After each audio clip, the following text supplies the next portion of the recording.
Good morning. Welcome to the Unitarian Universalist Congregation of Danbury. And thank you, Jerry, for that lovely opening music. My name is Darlene Anderson Alexander, and I'm the Sunday Services Team Coordinator for this morning's service. I am so glad that you are able to be with us this morning, either here in person or via Zoom, because you are an essential part of our gathering today. Whether this is your first or your 1000th Sunday in our midst, we are stronger because you are with us. Together, we create community, the community that we so desperately need at this moment in time. Here at UU Danbury, our beliefs are diverse and inclusive. We have no shared creed, but rather a shared covenant. A covenant that is expressed through the inseparable shared values of justice, equity, transformation, pluralism, interdependence, and generosity, all deeply connected through love. As a congregation, we have been gathering together for over 200 years. And as we work to build a more just world, we respectfully acknowledge that our physical building here on Clafford Ridge Road is on the traditional unceded land of the Pequawset people.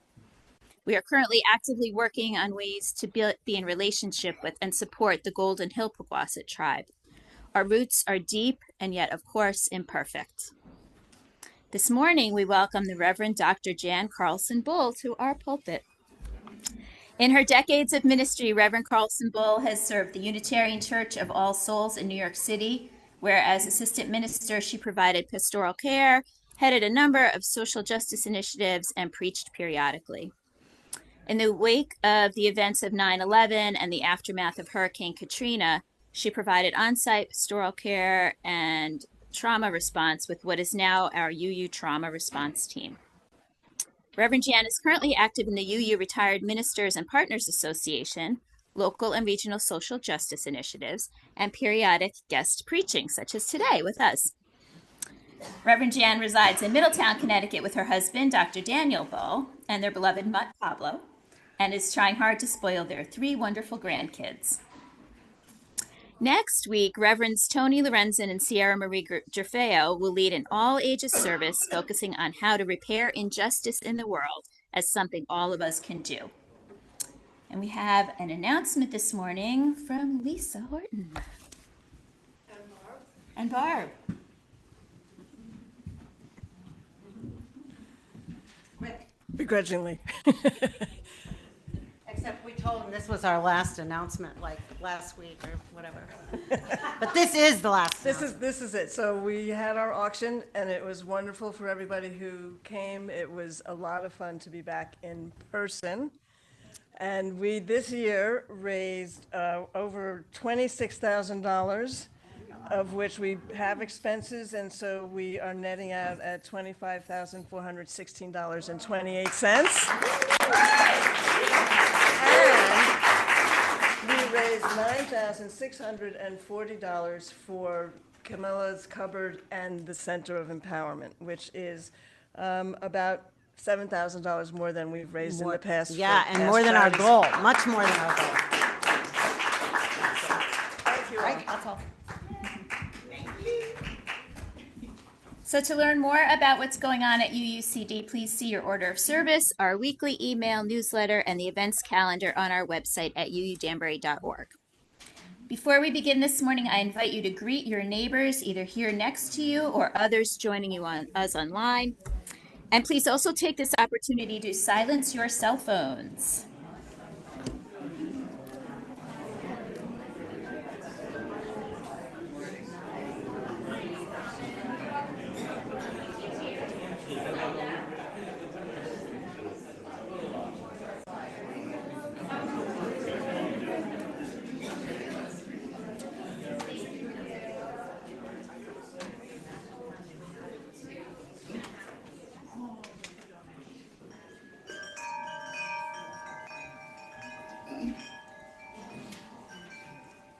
I wonder if I can get somebody to help me light the chalice. Okay. Can somebody help me light the chalice? Anybody? We make this time, we make this time and this place holy simply by being together. We begin by lighting the flaming chalice, symbol of our Unitarian Universalist faith. Please join me in reciting this morning's words to light our chalice. You may find them in your order of service and also on the screen. Love is the spirit of this congregation.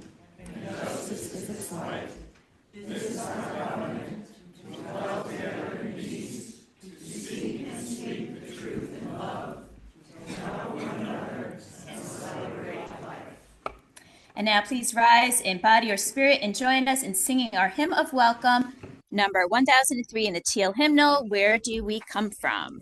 This one is going to require full, and I mean full participation, because we got 4 different things going on here. So I'm going to come over here. Yeah, I'm coming close, so I'll know whether you're participating or not.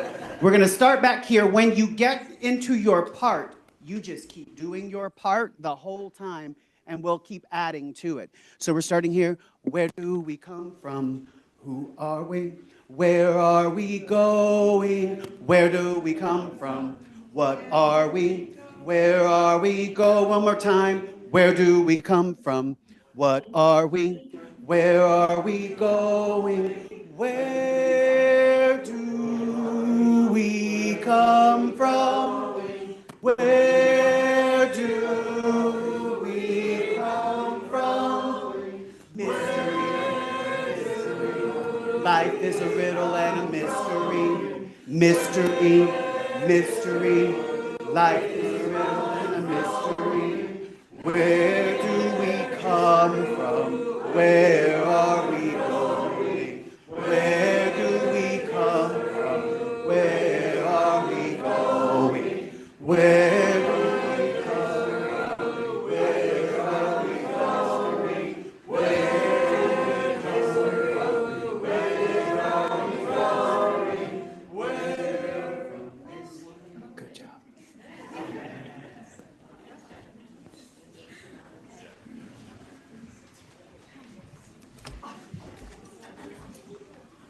All right, now it is time for our children's affirmation. So raise your U's high in the sky. We are Unitarian, Universalists. We are people with open minds, loving hearts, and helping hands. We care for the earth and each other. And Reverend Jan has a conversation for us, and she's going to be at the little easel.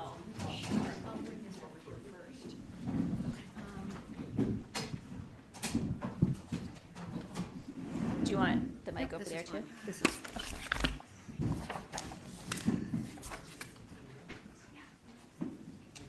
So I invite everyone here to tune in to the child that we each hold inside of us. A long time ago, when I was maybe 10 or 11, I promised myself that I would never forget what it felt like to be a child. To be silly, to be serious, all of the above. And I hope I'm still that way.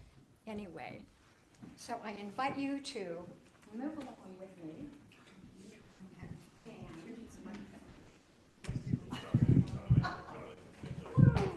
It doesn't move.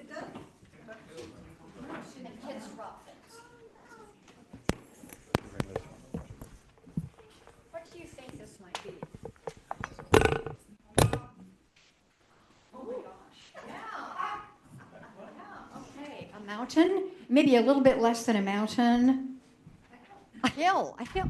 You are something else. Are you sure you didn't look ahead? Anyway, okay, and let's see. Here do we have?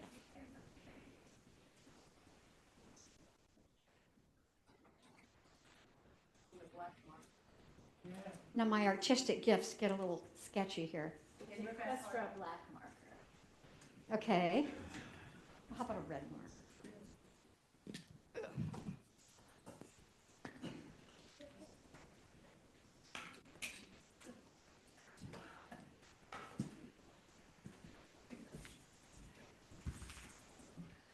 And what do you think is going on here? People climbing the mountain or people climbing the hill. Is it easy to climb a hill like this? Much easier maybe to sled down the other side of the hill. Oh, and so, yeah, it's not easy to climb a hill like this, but it's a lot easier to sled down the other side. Are these days for easy sledding? No, for tough climbing.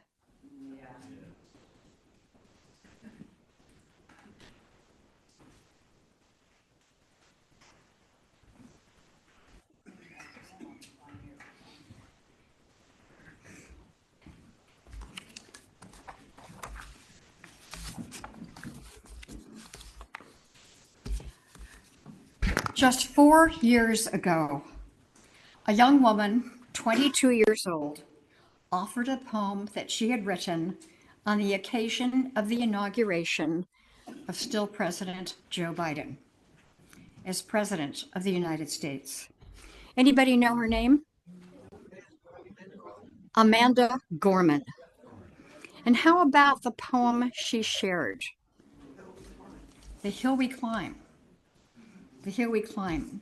And I wonder if in this nation, at this fragile time in our history, we have a very high hill to climb.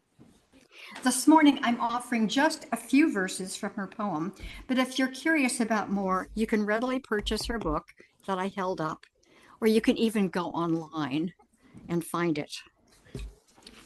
When day comes, we ask ourselves, where can we find light in this never-ending shade? The loss we carry, the sea we must wade. If we're to live up in our own time, then victory won't lie in the blade, but in all of the bridges we've made. This is the promise to Glade, the hill we climb, if only we dare it. Because being American is more than a pride we inherit. It's a past we step into and how we repair it. We've seen a force that would shatter our nation rather than share it, that would destroy our country if it meant delaying democracy, and this effort very nearly succeeded. But while democracy can periodically be delayed, it can never be permanently defeated. But one thing is certain, if we merge mercy with might and might with right, then love becomes our legacy and change our children's birthright. We will raise this wounded world into a wondrous one. We will rebuild, reconcile, and recover in every known nook of our nation, in every corner called our country, our people. Diverse and beautiful will emerge, battered and beautiful. When the day comes, we step out of the shade aflame and unafraid. The new dawn blooms as we free it. For there is always light, if only we're brave enough to be it. If only we're brave enough to see it. As we climb that hill, we must be mindful of our neighbors, our friends, our family, who do not have enough food for such a climb. What to do? To share, to share, to share.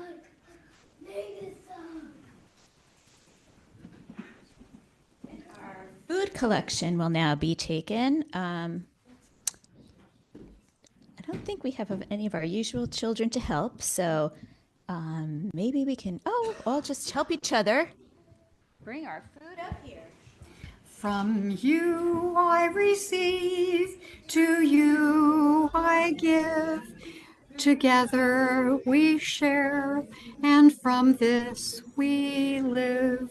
From you I receive, to you I give.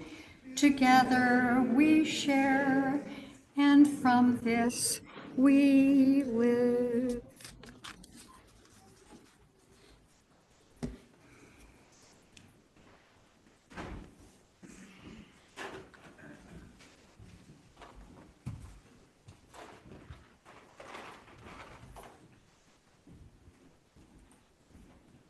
Okay, and now instead of singing This Little Light of Mine, we are going to sing a new to us song, as you go.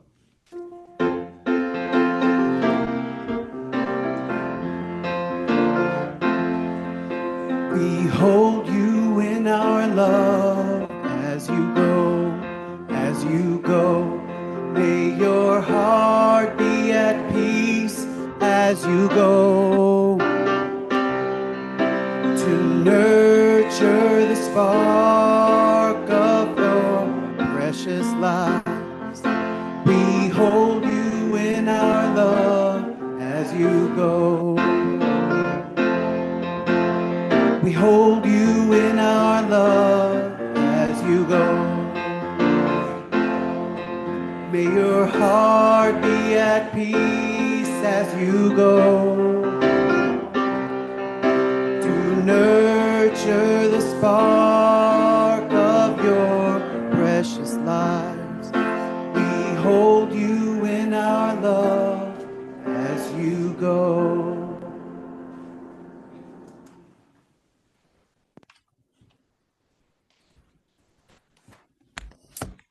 Now is the time in our service when we share the milestones of our lives with one another. It is a time of coming together as a community in quiet contemplation, a time when we can offer healing and hope, and a time for giving thanks and offering gratitude for blessings great and small.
Spirit of life, come unto me. Sing in my heart all the stirrings of compassion. Blow in the wind, rise in the sea. Move in the air, giving life shape of justice. Roots hold me close, wings set me free. Spirit of life, come to me, come to me.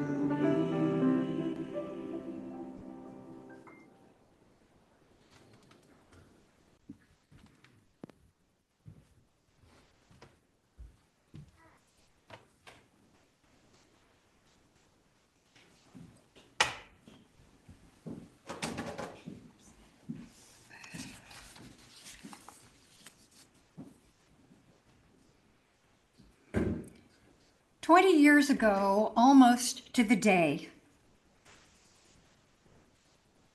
Howard Zinn's thoughts on uncertainty were published by The Nation. Some of you probably recognize his name as the author of A People's History of the United States. Zinn wrote and spoke with the credibility of a scholar, a professor, a historian, and an activist. Howard Zinn is one of my heroes, along with his activist wife, Rosalind. Neither of them is no longer living in life as we know it. I was thrilled when both appeared at a sparsely attended vigil on a chilly autumn night on the Boston Common. I was there as a minister from a small congregation on the South Shore, Both Howard and Rosalind Zinn were ever faithful to their belief that everyone matters and the firm belief that there is always cause for hope. This morning, I offer you a few passages from what Howard Zinn wrote about this. Again, 20 years ago, almost to the day. In this awful world where the efforts of caring people often pale in comparison to what is done by those who have power, how do I manage to stay involved and seemingly happy? I'm totally confident not that the world will get better, but that we should not give up the game before all the cards have been played. There's a tendency to think that what we see in the present moment will continue. We forget how often we have been astonished by the sudden crumbling of institutions, by extraordinary changes in people's thoughts, by unexpected eruptions of rebellion against tyrannies, by the quick collapse of systems of power that seemed invincible. What leaps out from the history of the past 100 years is its utter unpredictability. The struggle for justice should never be abandoned because of the apparent overwhelming power of those who have the guns and the money and who seem invincible in their determination to hold on to it. That apparent power has again and again proved vulnerable to human qualities less measurable than bombs and dollars. Moral fervor, determination, unity, organization, sacrifice, wit, ingenuity, courage, patience, whether by blacks in Alabama and South Africa, peasants in El Salvador, Nicaragua, and Vietnam, or workers and intellectuals in Poland, Hungary, and the Soviet Union itself. No cold calculation of the balance of power need deter people who are persuaded that their cause is just. To be hopeful in bad times is not just foolishly romantic. It is based on the fact that human history is a history not only of cruelty, but also of compassion, sacrifice, courage, kindness. What we choose to emphasize in this complex history will determine our lives. The future is an infinite succession of presents. And to live now, as we think human beings should live in defiance of all that is bad around us, is itself a marvelous victory.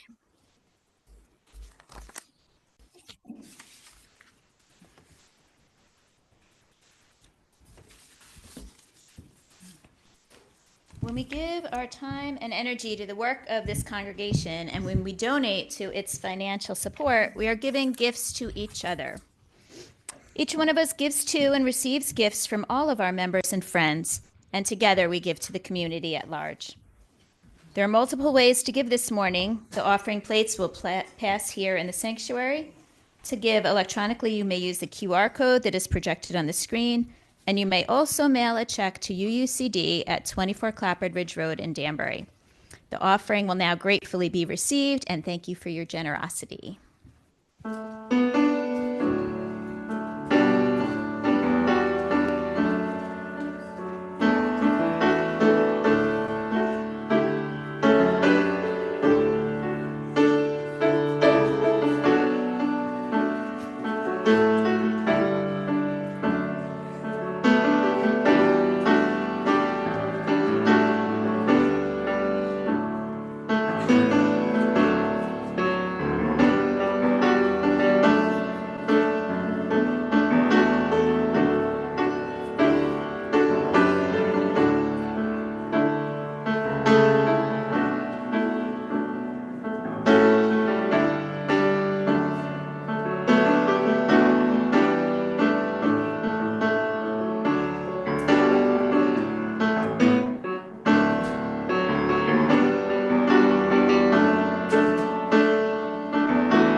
It's so good to be back in this space.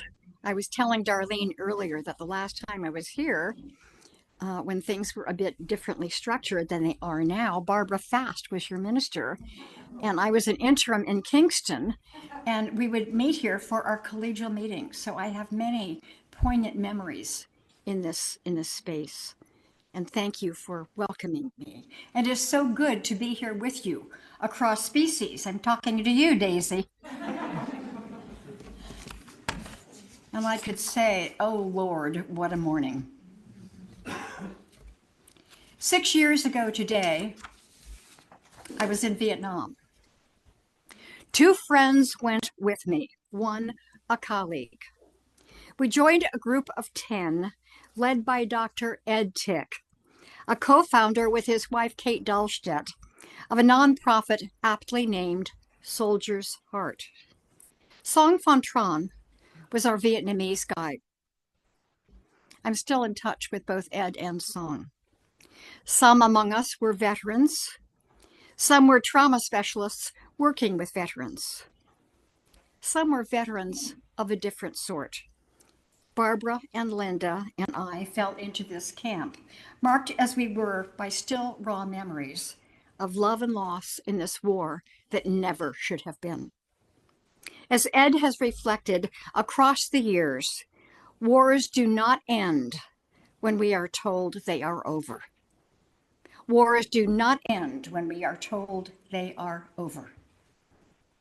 No matter how we are told that this election is over, almost over, I believe it has not ended in the hearts and minds of all with whom we share the textured history of this nation as we know it. My purpose in joining this pilgrimage to Vietnam was truth, healing, and reconciliation. At the heart of what I offer you this morning is toward truth, healing, and reconciliation. How bold of me to think that truth or healing or reconciliation might come so soon. Time and how we fill it carry truth. Time and what and with whom we tend to carry healing. Time and courage and how we realize it hold the promise of reconciliation with those whom we perhaps have regarded as the other. How this slice of history that we occupy is rife with that dubious Chinese blessing, may you live in interesting times. Please, God, grant us some peace and solid evidence for a spell of boredom. In the unfolding history of this fragile democracy, we occupy what Dr. King called the fierce urgency of now. An urgency that calls us to visionary action. We are called not to walk, but to climb. Hear these additional words of Amanda Gorman. Scripture tells us to envision that everyone shall sit under their own vine and fig tree, and no one should make them afraid. Such is the hope and promise of radical inclusion, the beating heart of universalism with and without a capital U. What a proclamation of radical love we hold, that all life is connected. I wonder how many of us were sorely dismayed, shocked even, livid even when we woke up on the morning of November 6th. And how many of us were perhaps glad, rejoicing even. I'm trying hard not to presume the flavor of your politics. And please remember, politics is simply the way we structure ourselves in society. And all too often, the way our society is structured with or without our choosing. Bishop William Barber is one of my heroes. Barber has climbed hill after hill, even with the infirmity that underlies his stooped physique, calling him to lean heavily on his sturdy cane. A prophetic presence he is, as he raised his free arm and on November 7th declared with unbridled boldness, 60 years after America's first attempt at Reconstruction in the 1920s, a majority of Americans embraced white supremacy. If we find ourselves in a similar place 60 years after the expansion of equal protection and voting rights in the 1960s and 70s, we cannot be surprised. But neither can we think that this is all America is or can be. We have within us the potential for both evil and good. How vividly he reminds us that 800 people a day still die from poverty and low wages. 800 people a day. Calling us to continue our efforts to reverse this horrific tide. He continues, if ever there is a moment to come together, it is now. Indeed, maintaining unity and avoiding blame game and fracturing that is already taking place must be the order of the day. Not easy to do. How indeed to avoid the blame game? How to morph into the angels of our highest nature? How to resist flying low, allied with the angels of our lowest nature? Such choices each and all of us have, day by day, moment by moment. Again, the words of Amanda Gorman. Being American is more than a pride we inherit. It's a past that we step into and how we repair it. How to see the past with clear eyes, with an open mind. How to avoid throwing up our hands when we collide with the oppressions of our past. For me, with the deeds of my own ancestors, all settler colonialists who arrived in this land as undocumented immigrants and were not turned away. If we are among those who chafe from the outcome of this most recent election, and I don't want to assume that you do, none of us have the luxury of throwing up our hands in despair. Time to grieve, yes.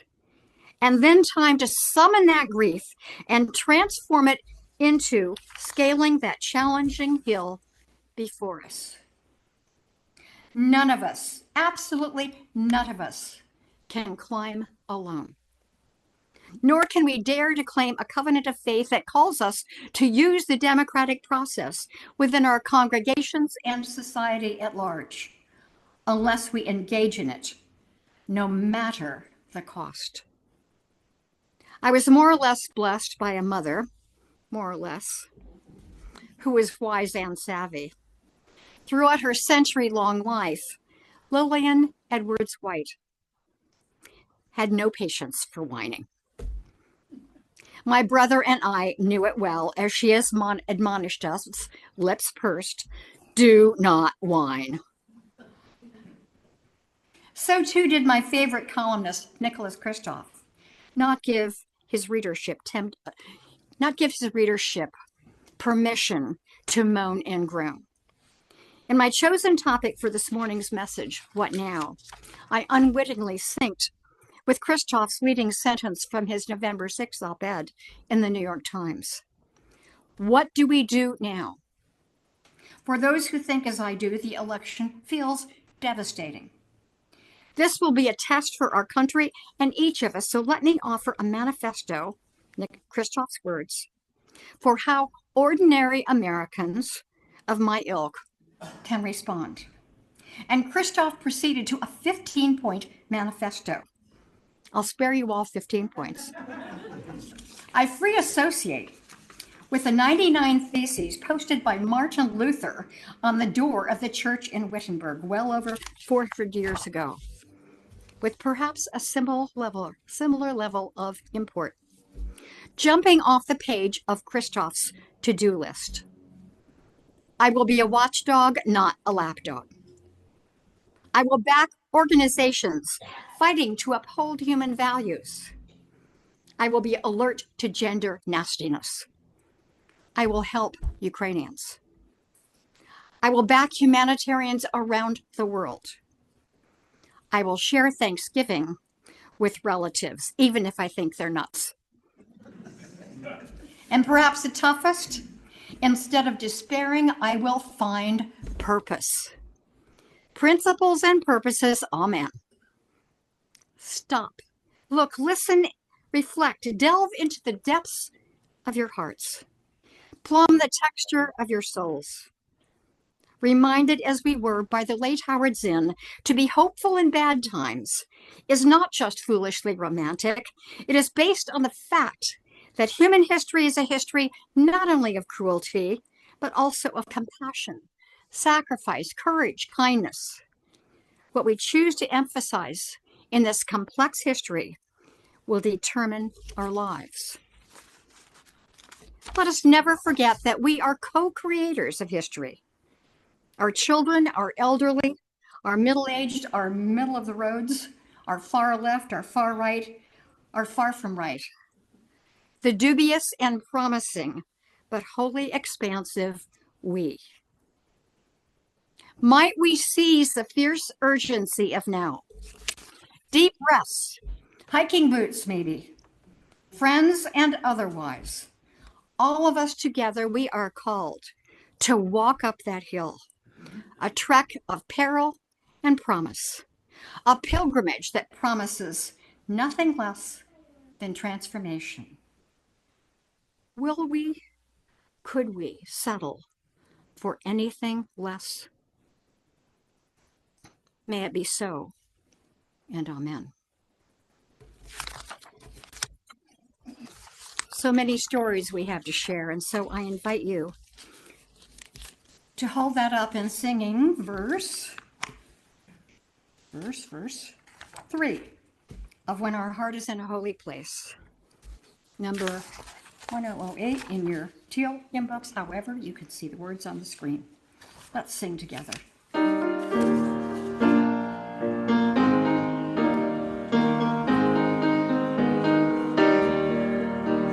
When our heart is in a holy place, when our heart is in a holy place, we are blessed with love and amazing grace. When our heart is in a holy place, when we share the silence of sacred space, and the God of our hearts lives within, and we feel the power of each other's faith. When our heart is in a holy place, when our heart is in a holy place, when our heart is in a holy place, we are blessed with love and amazing grace. When our heart is in a holy place, when our heart is in a holy place. Please join me in the words to extinguish our chalice. We extinguish.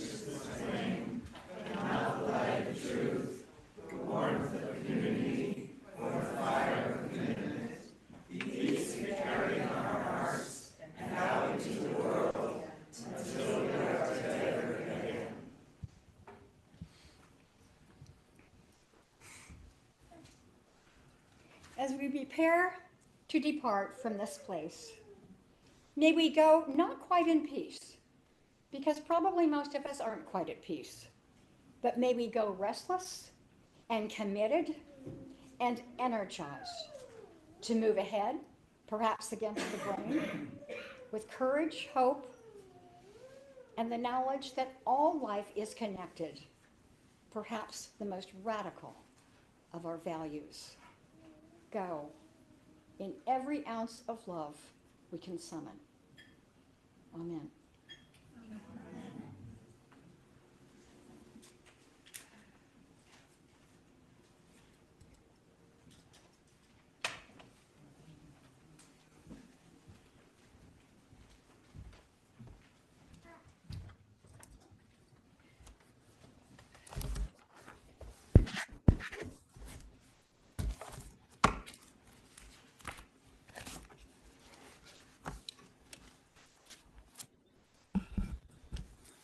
Good morning.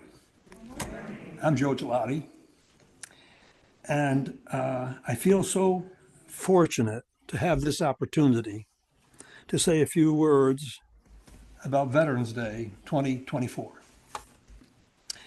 As you know, Veterans Day is a remembrance of all veterans who have served in the United States Armed Forces. Honoring veterans nationally is one of the most important functions and recognitions we as a nation can collectively practice.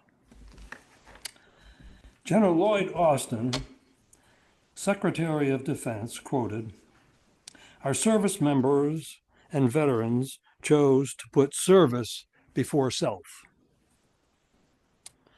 That ethos extends beyond their years in uniform.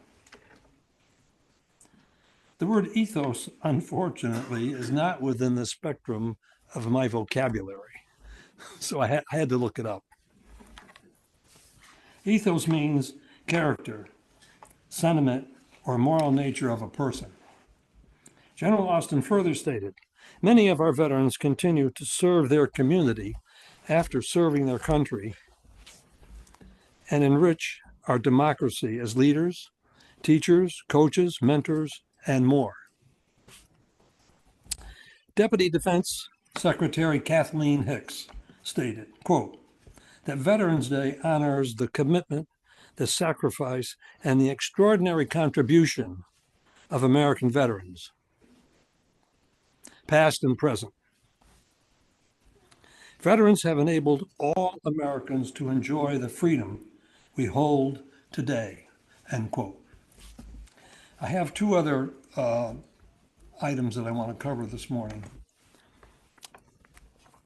There's so much concern these days on almost everyone's mind. I feel it necessary to remind the congregation that next Sunday, outlined in your order of service, and for those interested, we will meet to discuss personal stress in a chaotic world. Personal stress in a chaotic world. You think? We'll meet in the cottage at 11:15 after the service. There are many methods available that can help a person, no matter how desperate things in life may appear to be. There are several long-standing practices that we can draw upon if a person is willing to be open to them. Conscientious people are now finding themselves consumed by uncertainty, consumed by fear, and ongoing obsessive thinking. Come and take a look at a different way. Many of these simple practices can help a great deal for so many of us. I'm going to finish with this. I know that I've talked about this in the past, but I'm going to mention it again today because I think it's very important as far as Veterans Day goes. And talk just briefly about the origin of taps, which we're going to play this morning. This is a piece that I just got off the internet. The haunting, eloquent, and mournful bugle call known as taps was composed and first played in the summer of 1862. Union General Daniel Adams Butterfield, with a little help from the brigade bugler he had summoned to his tent, created the 24-note tune to replace the bugle call the Army had been using to signal the end of the day. The origin of taps was played at U.S. military funerals and memorials, and as a lights out signal to soldiers at night back in the Civil War. It was called taps because it was followed by 3 drum beats. It was called the taps, and then it was simply taps. So I'm going to ask everyone to stand, if you would please, if you're able. And you can put your right hand over your heart while we play taps. And at the end of taps, that will indicate the end of the service for today.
Please remain standing.